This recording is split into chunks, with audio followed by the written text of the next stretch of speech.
আচ্ছা কোনছে আল্লাহ বড় না মানুষ বড়? ধরো গাদা, তুই কার হাতে কার জোড়া দেশ? কুড়াই আল্লাহ আর কুড়াই মানুষ। যেটা কবার কইছে ওইটা কন। আল্লাহ বড় না মানুষ বড়? আল্লাহই তো বড়। আল্লাহ বড়, তাহলে আল্লাহর কথা না হইনা মানুষের কথা শুনেন কে? তুই কি কইতাছস?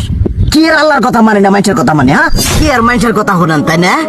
আমনে যে ওই দিনকে ডায়াবেটিসের রোগ নিয়ে যে হাসপাতালে গেলেন, ডাক্তার আপনার কত কিছু খাবার না করলো, সব কিছু না খাই এখন চলতেছেন, তাহলে আল্লাহ যে আপনারে কইছে যে হারাম খাবার না, সুদ খাবার না, কই আপনি তো কাম কাজ বাদ দিয়ে এলাকার মধ্যে টাকা পয়সা না গায়ে খালি ওইলে দিয়েই খান, নিজেরা টিয়াও হালাল ভাবে কামাই করেন না, ওই সুদ তো না কয়টা টিয়া করে লাভ আহে ওইলে দিয়ে দিয়ে চলেন আর পেট বড় বানাইছেন। শুনেন একটা কথা কই, হারামের কোনোদিন আরাম নাই।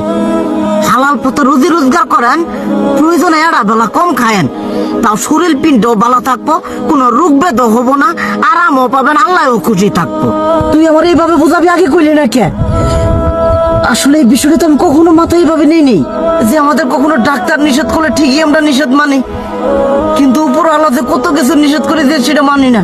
আর এই যে হারাম পথে টিয়া পয়সা কামাই করতেছেন, শরীরের মধ্যে দুনিয়া রোগ বেত হয়েছে, দেখা যাইতেছে যা টিয়া হারাম পথে কামাই করতেছেন তার তো বেশি টিয়া মনে করেন জ্বলে যাইতেছে গা বেশি।